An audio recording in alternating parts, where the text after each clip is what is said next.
We want to talk, though, about the Winnipeg fans and the generations and celebrations leading up to this big game. So CBC's Gavin Axelrod joins us via Zoom. Gavin's in Vancouver covering the Grey Cup for us. And I know it's early there, so thank you so much for joining us, Gavin.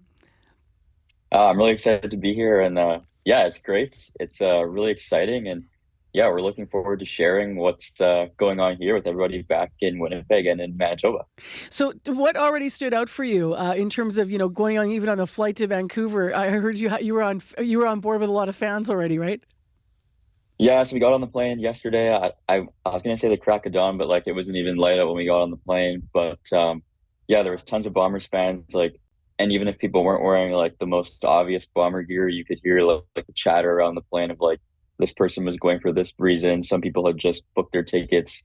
Some people had scrambled to get on the flight. Like before we took off, they call it the Blue Bombers Express, and then when we landed, I think it was like 7:30 in the morning here in Vancouver, and the flight attendants had sort of said like, if you're here for the Grey Cup, have fun. And there was a little morning cheer with some of the energy that people had on the plane. But yeah, even when we were standing in the airport, like there was fans from Calgary and from Edmonton also arriving as well. So everyone's sort of converged here in Vancouver, regardless of who your team is. You're a sports fan. You and I have talked sports in the newsroom before. But I'm wondering, because this is covering your first Grey Cup, just put on your fan hat for a moment and we'll ask you reporter questions in a second again. But how are you feeling about it? And what are you most excited about? Yeah, I mean, I'm pretty excited. It's I guess from a reporter standpoint, it's a bit of a grind, but it's worth it. And yeah, I'm super excited to be here, and I feel pretty grateful to be here as well. Yeah, last night we took in the awards. That was a really good ceremony to watch. Even like yesterday when we were walking out onto the field at BC Place for some of the media availabilities, it was crazy just to like be on that field and like look out in the stadium and see sort of the perspective that the players are going to see. Fan perspective, actually shout out, like we'll get into this in a bit, but they set up this zip line for the fan fest, and I'm dying to get out there and give it a whirl. You're going to put in a GoPro and then we'll put the video on CBC Manitoba. I really want to see that. I wouldn't have the guts to do it myself, but it sounds like fun. One of my favorite things when I've covered Grey Cups, especially at BC Place because it's inside, is when you're at those practices like you're mentioning, right? That awesome feeling of what the players experience is they also let in family. So you'll start to see in the practices that family members who support these players, these guys are going to be there as well. So I can't wait to hear what they have to say. So let's talk awards. I know that's where you were last night, and a lot of cheering for a couple of Manitobans, starting with Brady Oliveira. Yeah, I know you played the clip earlier, but it was historic last night for Brady Oliveira. He's just the fourth player ever to win most outstanding player and most outstanding Canadian in the same season.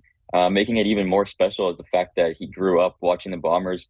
He's from Winnipeg. Like I'd asked him last night when he was talking to media, what a younger Brady Oliveira would think about the fact that he won a championship with his team and now has won the CFL's top individual award. He just sort of described it. First, he said it was nuts, and then he said, it's insane. And yeah, he seemed. I appreciated just how candid he was with all of us, and the fact that like this is very meaningful for him and a lot of the other players who have won these awards were people he grew up watching. And I think that's part of the beauty of the CFL is that you could have a local guy become the star of the team and the face of the franchise. Adam Bighill was also honored last night. I wonder if you're sensing any disappointment from him because, of course, he won't be playing on Sunday because of his injury, right? Yeah, when he came into the room last night, I think like the first questions were how he was feeling. He talked about like if they would let him, he's ready to go. They had asked him if he's going to play next year, and he pretty quickly said, he wants to get back on that field.